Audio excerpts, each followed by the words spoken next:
السلام علیکم ورحمۃ اللہ وبرکاتہ۔ معاملات رسول صلی اللہ علیہ وسلم۔ ظلم و ستم کی انتہا۔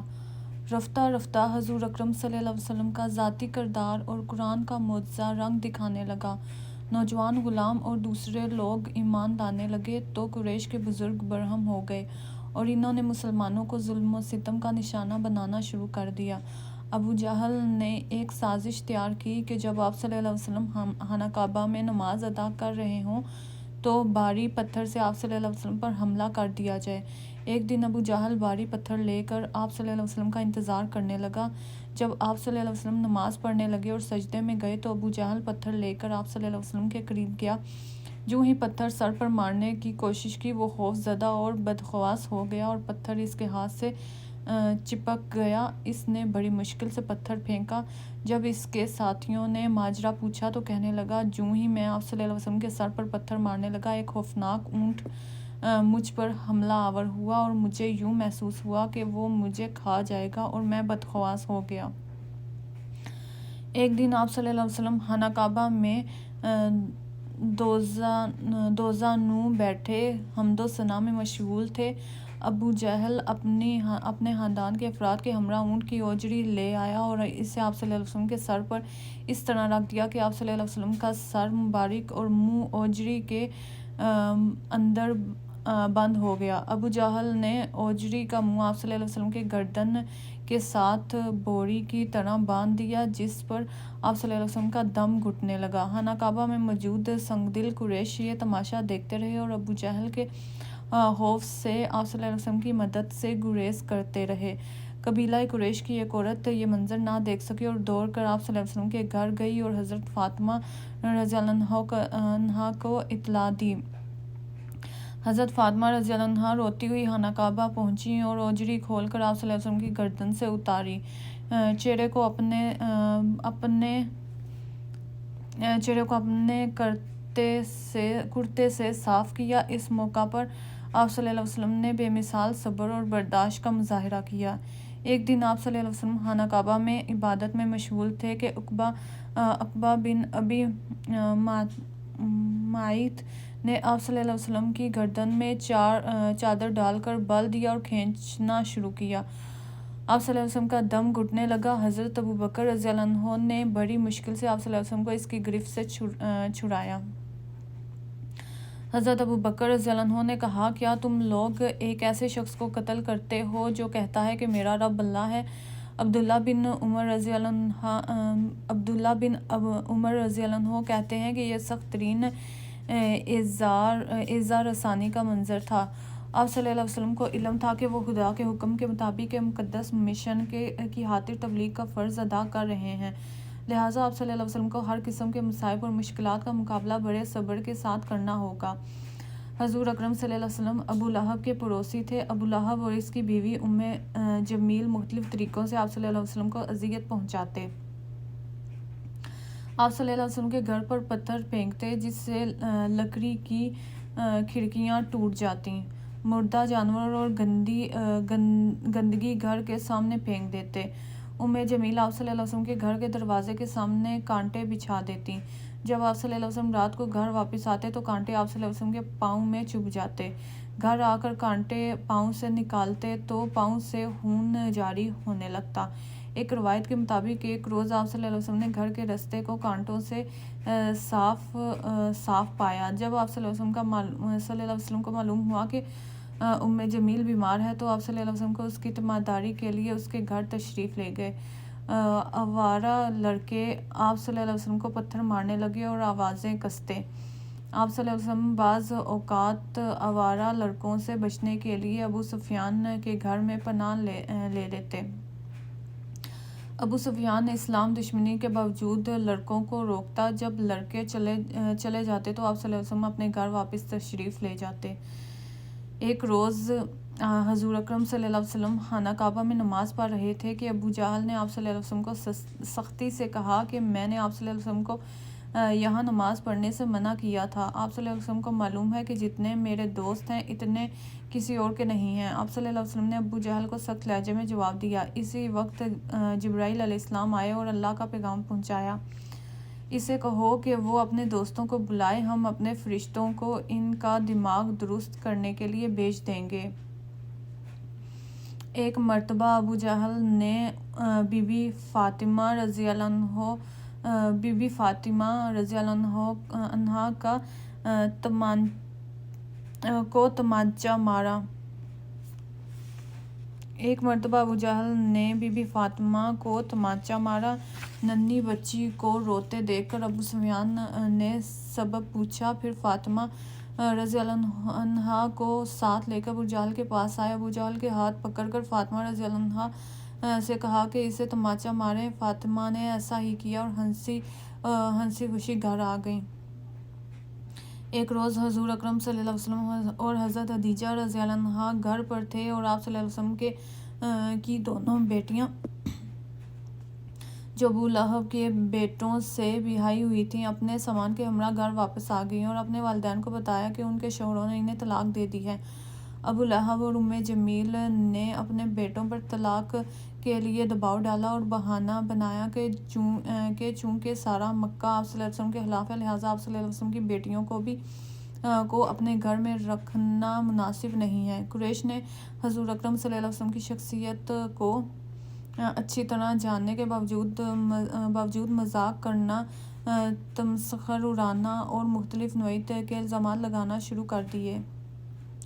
کبھی پاگل کہا تو کبھی اقتدار کا لالچی قرار دیا۔ آپ صلی اللہ علیہ وسلم نے جسمانی اور ذہنی اذیت سے عاجز آ کر ایک دن اپنے رب کو پکار کر کہا، خداوند تو جانتا ہے یہ وہ لوگ نہیں ہیں جو تیرے دین کو قبول کریں۔ اس حرف شکایت کے بعد جبرائیل علیہ السلام تشریف لائے اور سورۃ حجر کی آیات تلاوت کیں۔ پس اے نبی، جس چیز کا تمہیں حکم دیا جاتا ہے اسے ہانکے پکارے کہہ دو اور شرک کرنے والوں کی ذرا پرواہ نہ کرو۔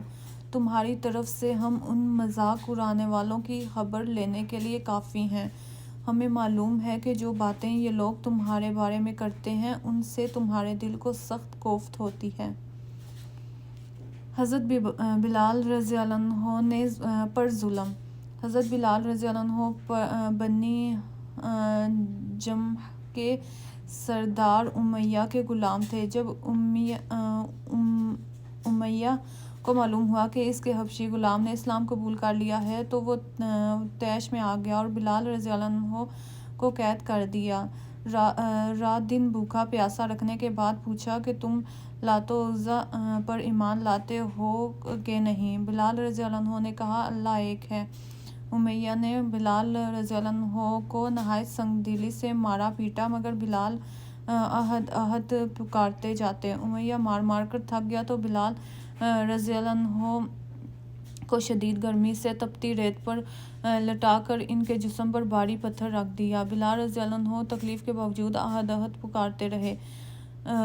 آوارہ لڑکے بلال رضی اللہ عنہ کے گلے میں رسی باندھ کر انہیں مکہ کی گلیوں میں گھسیٹتے رہتے تاکہ دوسرے غلام عبرت پکڑیں اور اپنے آبائی دین کو ترک نہ کریں۔ جب بلال رضی اللہ عنہ نڈال ہو جاتے تو ان سے لات اور عزیٰ کا اقرار کرنے کے لیے کہا جاتا۔ بلال رضی اللہ عنہ احد احد پکارتے۔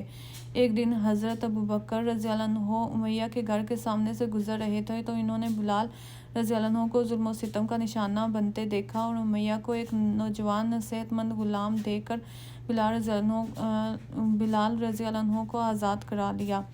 حضرت ابوبکر صدیق نے اسلام قبول کرنے والے 7 نادر و مفلس غلاموں کو بھی معاوضہ دے کر آزاد کرایا۔ عمار بن یاسر رضی اللہ عنہ نے اپنے گھر پر مسجد قائم کی۔ مسلمان اس مسجد میں جمع ہو کر نماز ادا کرتے تھے۔ قریش نے انہیں سنگین تشدد کا نشانہ بنایا۔ اسی طرح حضرت صہیب رضی اللہ عنہ اور حضرت حباب بن الارت رضی اللہ عنہ کو بھی ظلم و ستم کا نشانہ بنایا گیا۔ حباب بن الارت کو ایک روز دہکتے ہوئے کوئلے پر لٹا دیا گیا اور ایک شخص کو ان کی چھاتی پر پاؤں رکھ کر کھڑا ہو گیا تاکہ وہ کروٹ نہ بدل سکیں، یہاں تک کہ کوئلے ان کے خون اور چربی سے تر ہو کر ٹھنڈے ہو گئے۔ اس کے باوجود وہ اپنے عقیدے پر پہاڑ کی طرح ثابت قدم رہے۔ حضور اکرم صلی اللہ علیہ وسلم کوہ صفا کے قریب حضرت ارقم بن ابی ارقم کے گھر پر دینی مجالس منعقد کرنے لگے۔ یہ اسلام کی پہلی دینی درسگاہ تھی۔ اگر کوئی اجنبی اسلام قبول کرنے کے لیے آتا تو اسے بیت الارقم پہنچا دیا جاتا۔ اسلام کی پہلی خاتون شہید۔ ابو جہل کی ایک کنیز سمیہ رضی اللہ عنہا تھی جو مکہ میں داعیہ کی حیثیت سے بھی کام کرتی تھیں اور حاملہ عورتیں ان سے مشورہ لیتی تھیں۔ سمیہ کا مکہ میں احترام کیا جاتا تھا۔ جب وہ مسلمان ہو گئی تو ابو جہل سخت پریشان ہو گیا۔ اس نے سمیہ رضی اللہ عنہا پر دین محمد صلی اللہ علیہ وسلم کو ترک کرنے کے لیے دباؤ ڈالا مگر انہوں نے انکار کر دیا۔ ابو جہل نے سمیہ پر اس قدر تشدد کیا کہ وہ بے ہوش ہو گئیں۔ حضرت ابوبکر رضی اللہ عنہ کو علم ہوا تو وہ ابو جہل کے گھر پر گئے اور سمیہ کی آزادی کے لیے مانگا معاوضہ ادا کرنے کی پیشکش کی۔ ابو جہل اسلام اور مسلمانوں کا بدترین دشمن تھا، لہٰذا کسی قیمت پر راضی نہ ہوا۔ ابو جہل نے سمیہ رضی اللہ عنہا پر تشدد جاری رکھا اور کوشش کی کہ سمیہ رضی اللہ عنہ اسلام ترک کر کے اپنے آبائی دین پر واپس آ جائیں، مگر سمیہ آمادہ نہ ہوئیں۔ ابو جہل نے سمیہ رضی اللہ عنہا کو قتل کرنے کا ارادہ کر لیا۔ ایک دن وہ اپنی کنیز کو لے کر خانہ کعبہ آیا جہاں پر بہت سے لوگ جمع تھے۔ ابو جہل نے سمیہ سے کہا کہ دین محمد صلی اللہ علیہ وسلم ترک کرنے کا اعلان کرو۔ سمیہ نے انکار کیا تو ابو جہل نے انہیں نیزہ مار کر شہید کر دیا۔ اس طرح سمیہ رضی اللہ عنہ کے اسلام کی پہلی شہید عورت ہونے کی سعادت حاصل ہوئی۔ حضور اکرم صلی اللہ علیہ وسلم کے بعثت سے پہلے ابو جہل کو اس کی فہم و دانش کی بنا پر ابو الحکم یعنی حکمت اور دانائی کا باپ کہا جاتا تھا، لیکن اس کے کفر نے روز قیامت تک کے لیے اسے ابو جہل یعنی جہالت کا باپ بنا دیا۔ گویا آج بھی اگر کوئی شخص فہم و فراست کے باوجود خدا کی وحدانیت کا انکار کرتا ہے تو وہ جاہل مطلق ہی کہلائے گا۔ ایک دن مسلمان خانہ کعبہ میں نماز ادا کر رہے تھے۔ جب وہ سجدے میں گئے تو کفار نے ان پر حملہ کر دیا۔ کئی مسلمان زخمی ہوئے جبکہ حضرت حارث بن حالہ رضی اللہ عنہ شہید ہو گئے۔ وہ سجدے کی حالت میں خانہ کعبہ کے اندر شہید ہوئے اور اسلام کے پہلے شہید مرد ہونے کا اعزاز حاصل کیا۔ حضرت حارث بن حالہ رضی اللہ عنہ حضرت خدیجہ رضی اللہ عنہا کے پہلے شوہر کے بیٹے تھے۔ حضرت حمزہ رضی اللہ عنہ کا قبول اسلام۔ ایک دن آپ صلی اللہ علیہ وسلم کے چچا حضرت حمزہ رضی اللہ عنہ شکار سے واپس آئے تو ان کی لونڈی نے بتایا کہ آج ابو جہل نے آپ صلی اللہ علیہ وسلم کو غیر معمولی طور پر سخت اذیت پہنچائی ہے۔ حضرت حمزہ رضی اللہ عنہ خاندانی حمیت میں آ گئے اور سیدھے خانہ کعبہ گئے جہاں ابو جہل نے اپنے ساتھیوں کے پاس بیٹھا تھا۔ حضرت حمزہ رضی اللہ عنہ نے اپنی فولادی کمان سے ابو جہل کو زخمی کر دیا اور کہا کہ کیا تو سمجھتا ہے کہ محمد صلی اللہ علیہ وسلم کا کوئی چچا اور محافظ نہیں؟ سن لو آج سے میں بھی مسلمان ہو گیا۔ ابو جہل کو اپنی غلطی کا احساس تھا، لہٰذا اس نے کسی رد عمل کا مظاہرہ نہ کیا۔ حضرت حمزہ رضی اللہ عنہ آپ صلی اللہ علیہ وسلم کی خدمت میں حاضر ہوئے اور اسلام قبول کر لیا۔ حضرت حمزہ رضی اللہ عنہ عرب کے طاقتور اور جنگجو شخص تھے۔ ان کے اسلام قبول کرنے پر مسلمانوں کو خاصی تقویت ملی۔ حضرت عمر رضی اللہ عنہ کا قبول اسلام۔ قریش کے قبائل نے اسلام کے فروغ سے پریشان ہو کر دارالندہ مکہ میں مجلس شورا کا اجلاس منعقد کیا جس میں دین محمد صلی اللہ علیہ وسلم کے طور کے لیے مختلف تدابیر پر غور کیا گیا۔ اس مجلس کے بعد حضرت عمر رضی اللہ عنہ نے حضرت محمد صلی اللہ علیہ وسلم کو قتل کرنے کا اعلان کر دیا تاکہ مکہ کا سکون بحال ہو سکے۔ حضرت عمر بلند قامت، جذباتی اور بات کے پکے شخص تھے۔ مسلمان بیت الارقم میں جمع تھے۔ حضرت عمر رضی اللہ عنہ نے اپنی تلوار اٹھائی اور قتل کے ارادے سے روانہ ہوئے۔ راستے میں ان کی ملاقات نعیم رضی اللہ عنہ بن عبداللہ سے ہوئی جو پوشیدہ طور پر مسلمان ہو چکے تھے۔ نعیم رضی اللہ عنہ نے پوچھا، عمر کہاں جا رہے ہو؟ عمر رضی اللہ عنہ نے کہا کہ حضرت محمد صلی اللہ علیہ وسلم کو قتل کرنے کے لیے جا رہا ہوں۔ نعیم رضی اللہ عنہ نے کہا، عمر رضی اللہ عنہ پہلے اپنے گھر کی فکر کرو، تمہاری بہن فاطمہ اور بہنوئی سعد بن زید رضی اللہ عنہ مسلمان ہو چکے ہیں۔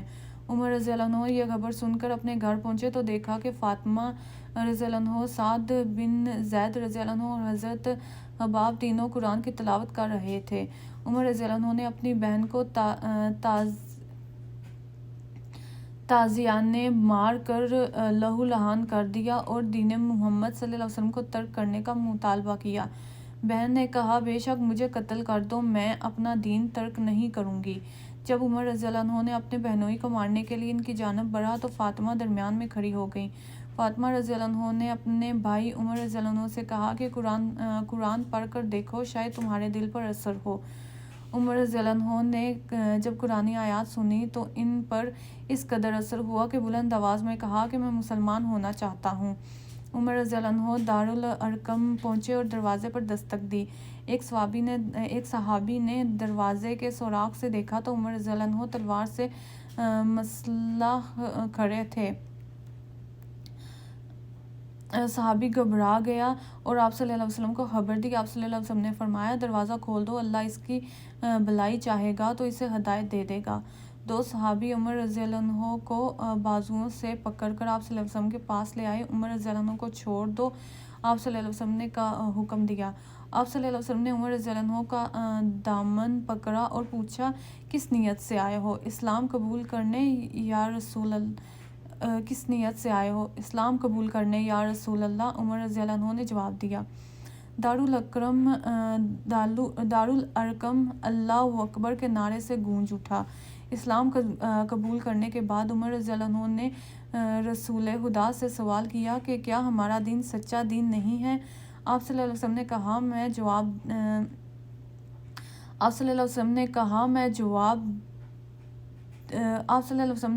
جواب دیا۔ عمر رضی اللہ عنہ نے پوچھا، کیا قریش کا دین جھوٹا دین نہیں ہے؟ آپ صلی اللہ علیہ وسلم نے ہاں میں جواب دیا۔ عمر نے کہا کہ جب ہم حق پر ہیں تو پھر ذلت کیوں برداشت کریں؟ چنانچہ اس روز پہلی بار مسلمان جماعت کی صورت میں حرم گئے اور کھلے عام نماز ادا کی۔ ایک روایت کے مطابق حضور اکرم صلی اللہ علیہ وسلم نے اپنے رب سے دعا کی تھی کہ ابو الحکم بن ہشام یا عمر رضی اللہ عنہ بن الخطاب میں سے ایک اسلام کی تقویت کا باعث بنے۔ ابن اسحاق نے حضرت عمر رضی اللہ عنہ کا بیان روایت کیا، ایمان لانے کے بعد میں نے رات کو غور کیا کہ اسلام کا بڑا دشمن کون ہے۔ میرے ذہن میں ابو جہل کا نام آیا اور میں نے اس کے گھر پر دستک دی۔ ابو جہل نے دروازہ کھولا اور مجھے دیکھ کر خوش آمدید کہا۔ جب میں نے بتایا کہ میں مسلمان ہو گیا ہوں تو اس نے دروازہ زور سے بند کرتے ہوئے کہا، اللہ تیرا برا کرے اور جو کچھ تو لے کر آیا ہے اس کا بھی برا کرے۔ عمر رضی اللہ عنہ کی بے باکی کا اندازہ لگائیے کہ عمر کی والدہ ابو جہل کی بہن تھیں، مگر انہوں نے دین کی خاطر رشتے کی کوئی پرواہ نہ کی۔ حضرت صہیب رضی اللہ عنہ بن سنان رومی کا بیان ہے کہ حضرت عمر رضی اللہ عنہ مسلمان ہوئے تو اسلام پردے سے باہر آ گیا۔ ہم حلقے لگا کر بیت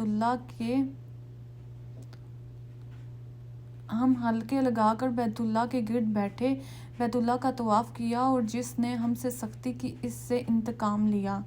حضور اکرم صلی اللہ علیہ وسلم نے مسلمانوں کو قرآن کی تعلیم دی، کئی مسلمانوں نے قرآن حفظ کر لیا۔ مسلمانوں نے آپ صلی اللہ علیہ وسلم کی رہنمائی میں ان کے نسخے بھی تیار کر لیے۔ آپ صلی اللہ علیہ وسلم خود قرآن کے نسخوں کا تصحیح کرتے رمضان میں قرآن کی تلاوت فرماتے اور صحابی اپنے نسخوں کی تصحیح کر لیتے۔ قریش دین محمد صلی اللہ علیہ وسلم کے اس لیے خلاف تھے کیونکہ یہ دین ان کے آبائی دین کو جھوٹا قرار دیتا تھا، مگر چونکہ تجارتی مرکز تھا، قریش جن کا ذریعہ معاش تجارت تھا، اقتصادی بنیاد پر بھی اسلام کے مخالفت کرتے تھے۔ ان کا بیان تھا کہ اگر خانہ کعبہ سے لات، عزا اور دوسرے بت اٹھا دیے گئے تو عرب کے لوگ مکہ نہیں آئیں گے اور اس طرح ان کی تجارت بھی متاثر ہوگی۔ حضور اکرم صلی اللہ علیہ وسلم اور صحابہ کے ہر قسم کے مصائب اور تکالیف کو بڑے صبر و استقامت کے ساتھ برداشت کیا۔ آپ صلی اللہ علیہ وسلم نے اسلام کی تبلیغ اور تکمیل کے دوران جس شجاعت اور بہادری کا مظاہرہ کیا، اس کی مثال انسانی تاریخ میں نہیں ملتی۔ حق گوئی، بلند ہمتی، ثابت قدمی اور خودداری، محنت اور صبر وہ خوبیاں ہیں جن کا آپ صلی اللہ علیہ وسلم نے عملی نمونہ پیش کیا۔ اسلام کا یہ پیغام ہے کہ موت کا ایک دن متعین ہے جسے ٹالا نہیں جا سکتا، لہٰذا اس فانی زندگی کو اللہ کے لیے وقف کر دینا ہی مسلمان کا شیوا ہے۔ اللہ تعالیٰ اسلام کی تبلیغ کے دوران مسلمانوں کی مدد اور حوصلہ افزائی فرماتا رہا۔ ارشاد بانی ہے کہ وہ لوگ جو سختی اور تکلیف میں اور لڑائی کے وقت ثابت قدم رہتے ہیں وہی لوگ سچے اور متقی ہیں۔ بے شک جن لوگوں نے کہا کہ ہمارا پروردگار اللہ ہے، پھر اس پر جمے رہے، ان پر فرشتے اترتے ہیں اور خوف اور غم نہ کھاؤ اور اس جنت کی بشارت سنو جس کا تم سے وعدہ کیا۔ سورۃ الفتح کی آیت نمبر 29 میں ارشاد بانی ہے، محمد صلی اللہ علیہ وسلم اللہ کے رسول ہیں اور جو لوگ ان کے ساتھ ہیں وہ کافروں کے مقابلے میں سخت ہیں، آپس میں ایک دوسرے کے لیے رحم دل ہیں۔ تم انہیں دیکھو گے کہ کبھی رکوع میں ہیں، کبھی سجدے میں۔ ایک دن صحابہ نے آپ صلی اللہ علیہ وسلم سے دعا کی درخواست کی تاکہ مصائب سے نجات مل جائے۔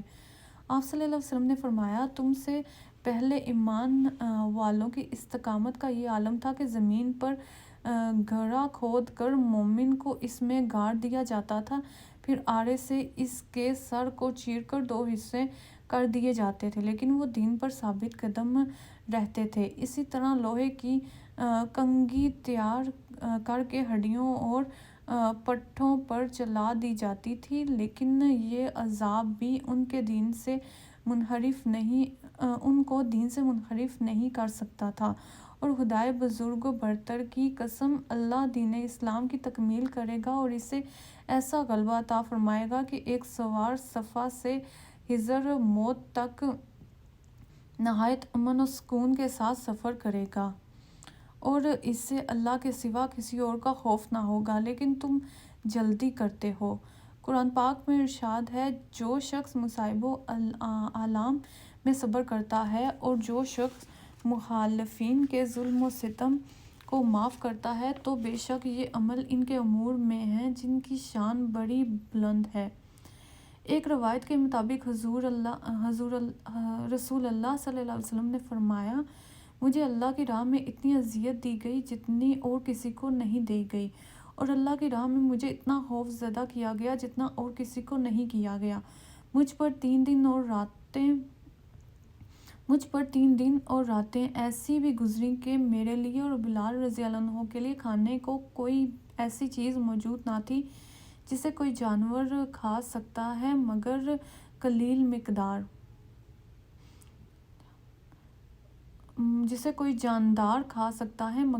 مقدار۔ قریش کے لوگ حضور اکرم صلی اللہ علیہ وسلم اور قرآن کے بارے جو لغو باتیں کہتے، اللہ تعالیٰ نے انہیں قرآن میں یوں بیان کیا، اور وہ کفار کہتے ہیں جس شخص پر قرآن نازل ہوا ہے وہ تو پاگل ہے۔